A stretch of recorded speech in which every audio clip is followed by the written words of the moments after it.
Hello, good evening, and welcome to VOS TV Weekly News Magazine. I am Isioma Okole.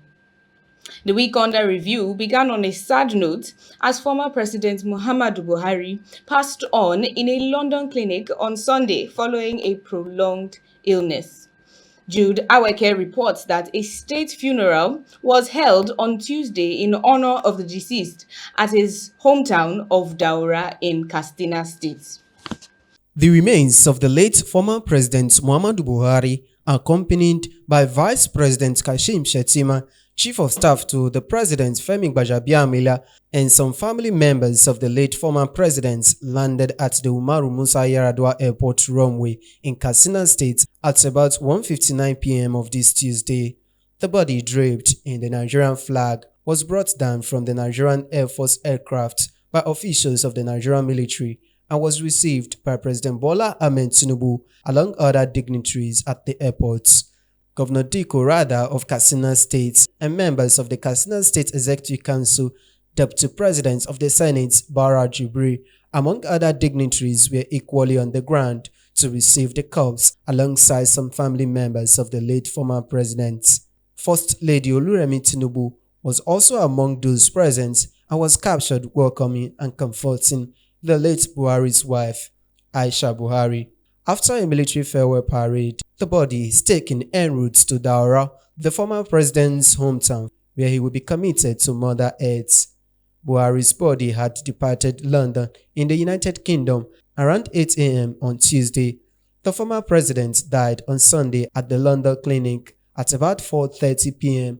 after a prolonged illness. However, the nature of the illness was not disclosed. He died at the age of 82. Jude Aweke, reporting for VOS TV News, Benin. Thousands of mourners, including President Bola Ahmed Tinubu and other dignitaries, on Tuesday stormed the Daura hometown of the late former President Muhammadu Buhari as his remains were laid to rest. The body of the deceased, draped in the Nigerian flag, was laid to rest at about 5:50 p.m. after a special Islamic prayer session led by the Chief Imam Daura Central Mosque, Sheikh Salisu Rabiu. Approaching the body, the graveside, as the body being lowered there.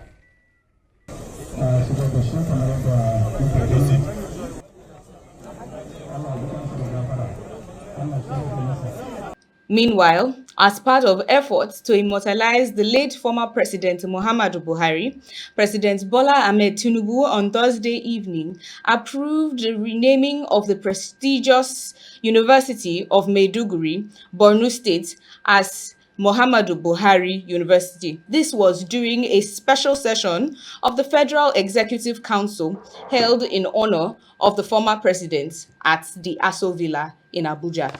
Presiding over the special Federal Executive Council session, President Tinubu pays glowing tribute to his late predecessor Muhammadu Buhari, describing him as one whose life was defined by discipline, moral fortitude, and unwavering patriotism.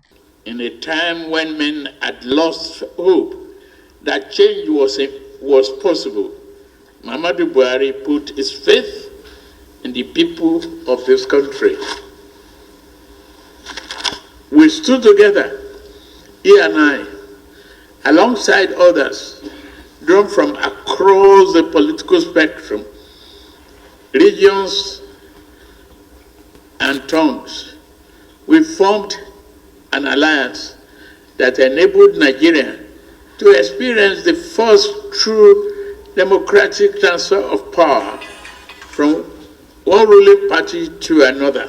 While acknowledging that Buhari's record, like all legacies, will be subject to debate, Tinubu insisted that the character he brought to public life, the moral force he carried, and the incorruptible standard he represented will not be forgotten in a hurry. The purity of his private character gave radiance to the discipline and integrity of his public service. President Buhari was not a perfect man, no leader is, but he was in every sense of the word, a good man, a decent man, an honorable man. His record will be debated as all legacies are, but the character he brought to public life, the moral force he carried, the incorruptible standard he presented will not be forgotten. He announced the renaming of the University of Maiduguri after the late president to keep his memories alive. With this special session of the Federal Executive Council expanded, can we adopt the naming of University of Maiduguri with a new name as Muhammadu Buhari University Maiduguri?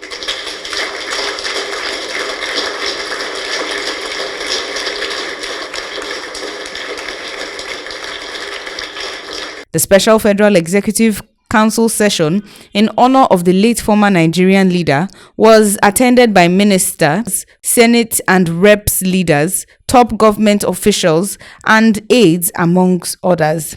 Where others sought glory, he sought duty.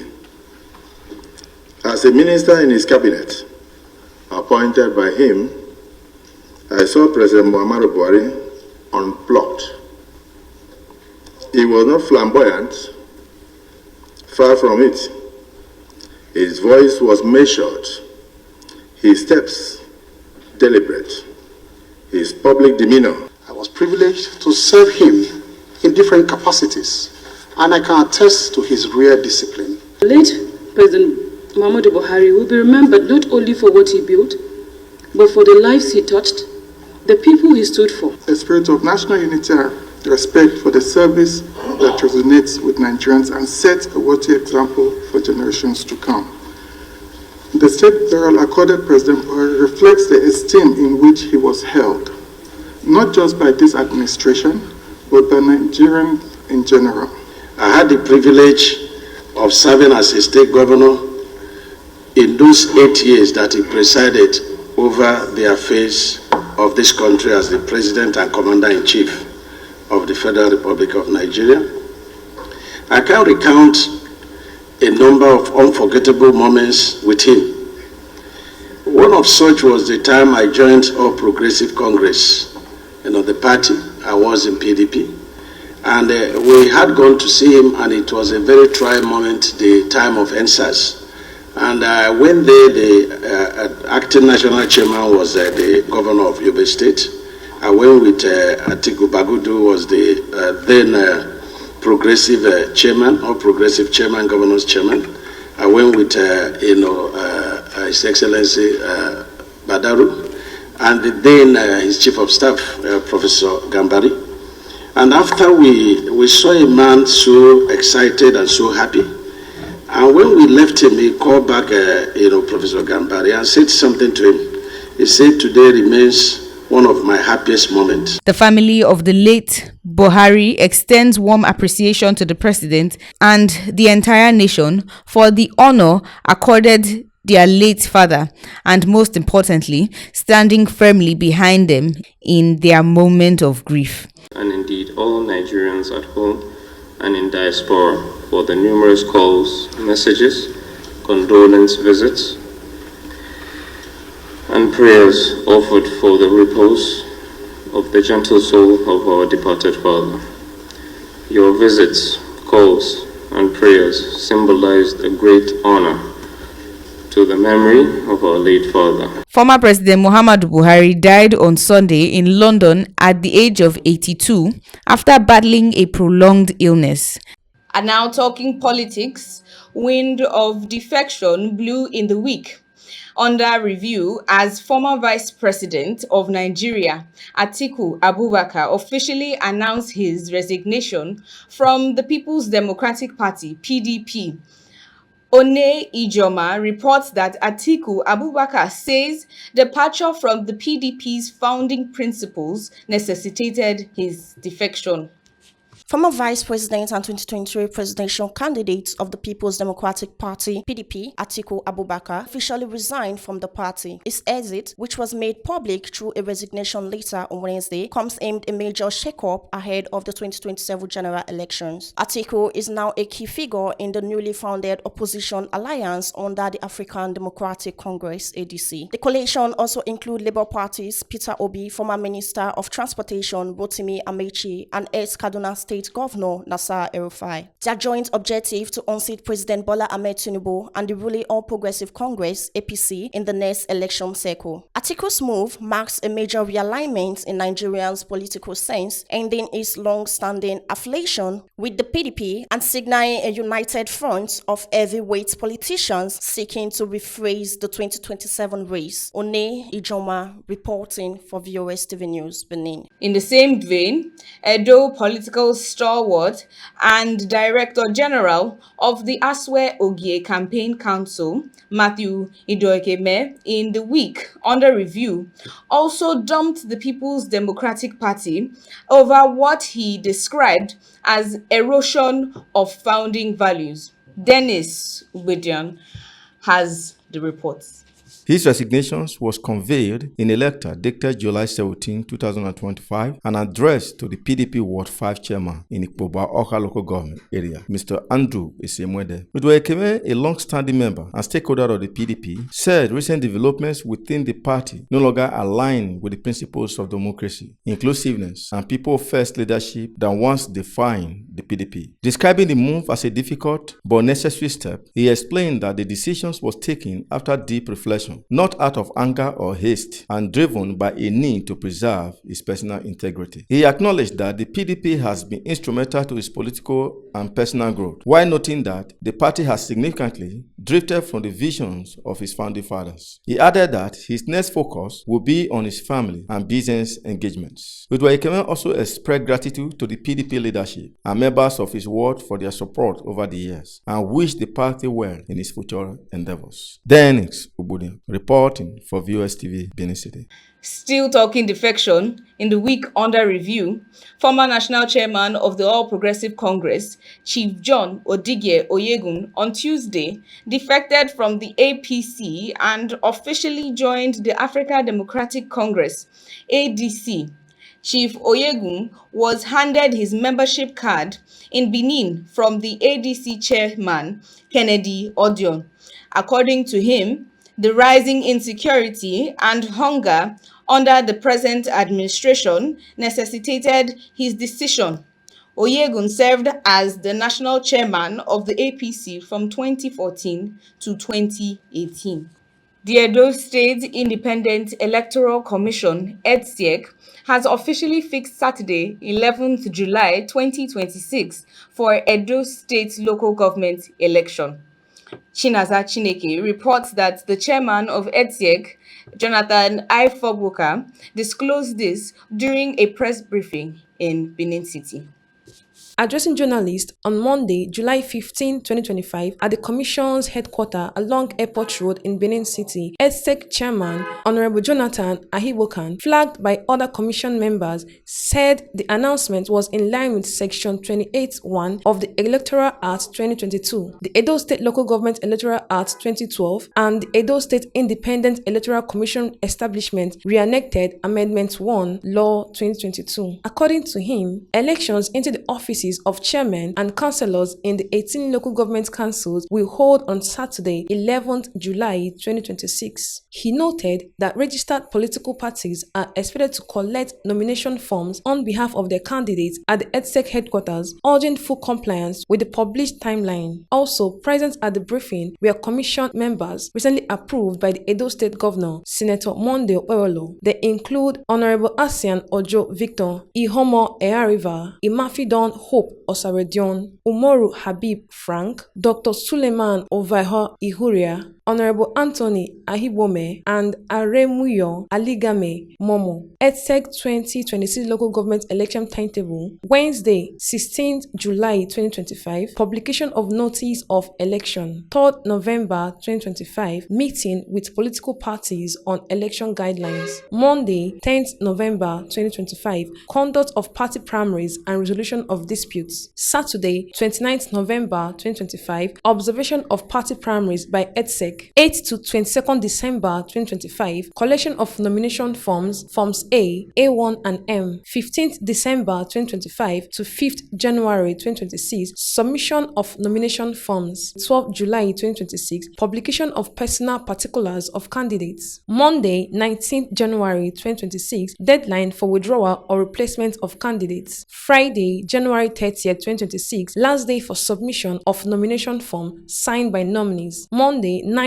February 2026. Publication of final list of candidates. Wednesday, 11th February 2026. Commencement of public campaigns. Monday, 18th May 2026. Deadline for the submission of polling agents list. Saturday, 27th June 2026. Publication of notice of poll. Thursday, 9th July 2026. Last day of campaigns. Saturday, 11th July 2026. Election day. Saturday, 25th July 2026. Runoff or rerun elections, if any. EdSec called on all political parties, stakeholders, and the general public to adhere strictly to the schedule to ensure a free, fair, and credible election. Chinaza Chineke reporting for VOS TV, Benin City. Away from politics, the Edo State Council of the Nigerian Union of Journalists has commended the management of the Vanco online space, VOS Global Media Service, for its professionalism and adherence to ethical journalism. This was during a courtesy visit by the management of the station to the state executives of the NUJ. The report. The Edo State Council of the Nigerian Union of Journalists plays host to management and staff of Vanco Online Space, VOS Global Media Service in Benin, led by the supervisor, Austin Ayeni. By way of introduction, VOS TV. Intimating the leadership of the union on the essence of the visit, Austin Ayeni says that VOS TV, as a fast-rising online global media in the state, has since inception in 2021 remained committed in contributing meaningfully to the society through balanced, fair, and unbiased news reportage. This, according to him, underscores the need for the organization to align itself with the NUJ, the umbrella body of all pen pushers in the state. VOS Global Media is the parent body that houses the outfit of VOS TV, VOS Photo Hub, and VOS Social Media Management. So that's the three outfits that form VOS Global Media. And this station is owned by an illustrious son of Benin Kingdom, Mr. Collins Obaze, who is based in Germany. He's very passionate about the media. VOS TV came on stream in 2021. And since then, we have been working across boards to ensure that we are able to match the demands of the profession. It's an online TV station, as already stated, and is established to advance the cause of our society through the dissemination of information, that's educative programming and programs, entertainment, as well as information. And the thrust of our operation as a corporate organization is news, which cut across all sectors of the society. And apart from news, we also do other indoor programs. We have a standard studio where we produce political programs, entertainment programs, as well as educational programs. Ayeni also sues for the collaborative support of the state leadership of the NUJ as VOS Global Media strives to sustain its mission. Even though VOS TV is an online TV station, our operation is deeply rooted in the tenet of journalism by ensuring fairness, objectivity and balance in our approach to reporting. And of course, this is made possible with the assemblage of professionals that we have working in that station. So as a station, we feel we have come a long way, and to have the recognition of NUJ, which is more or less like a governing body as far as the media industry is concerned. It is on the strength of this that we deem it necessary to officially familiarize ourselves with the body and go a step further to see how we can also be part of the body by way of registration.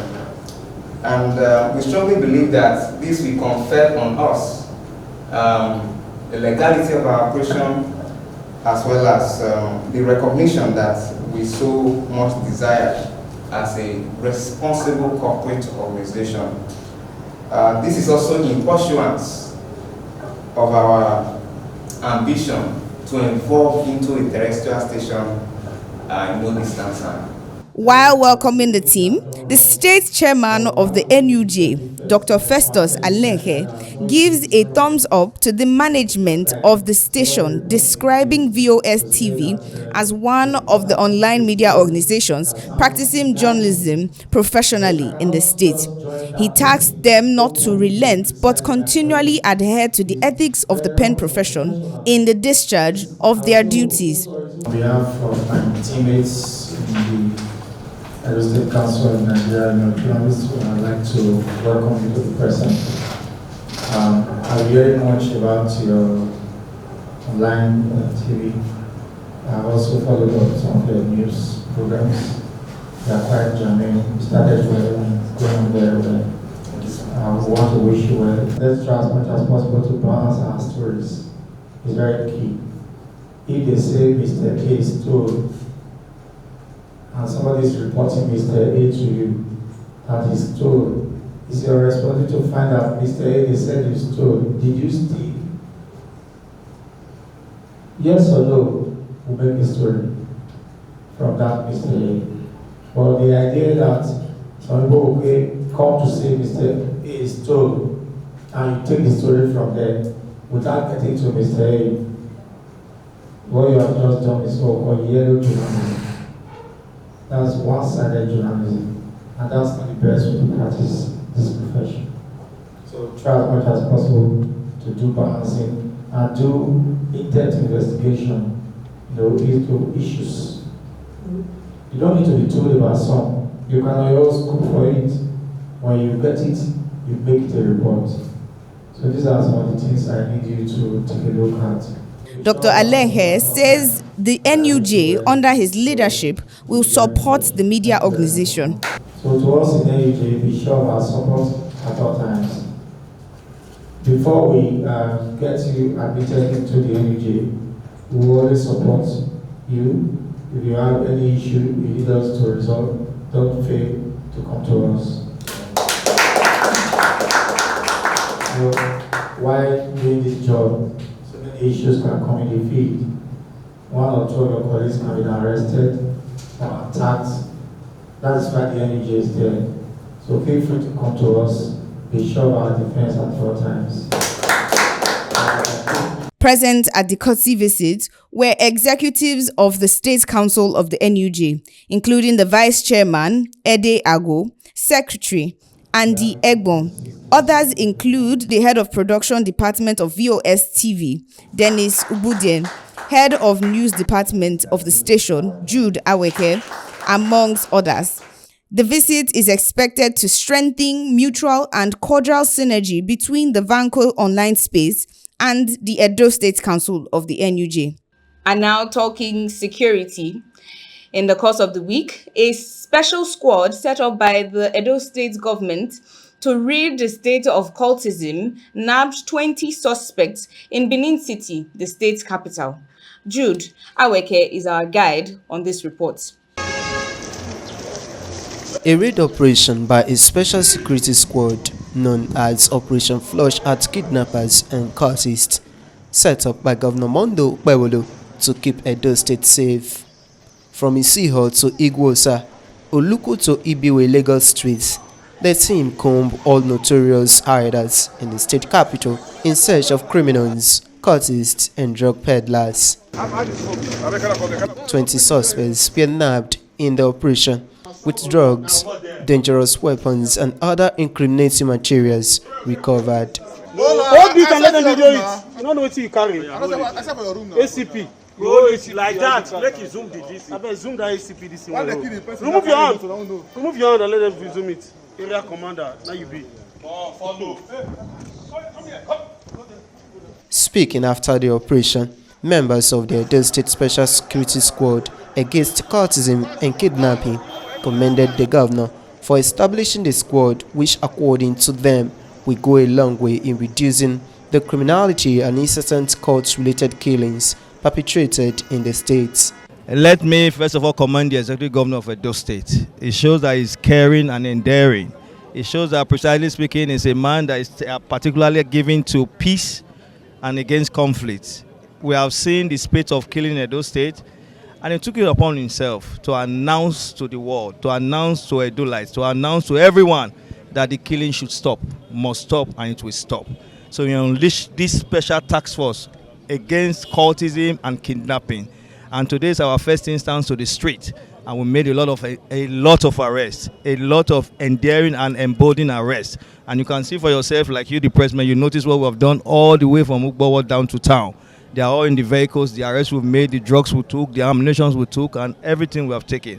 I think this is coming to stay, and we'll particularly make sure it stands. He has mandated everybody, not just this team alone, but the general public. So if you see something, please say something.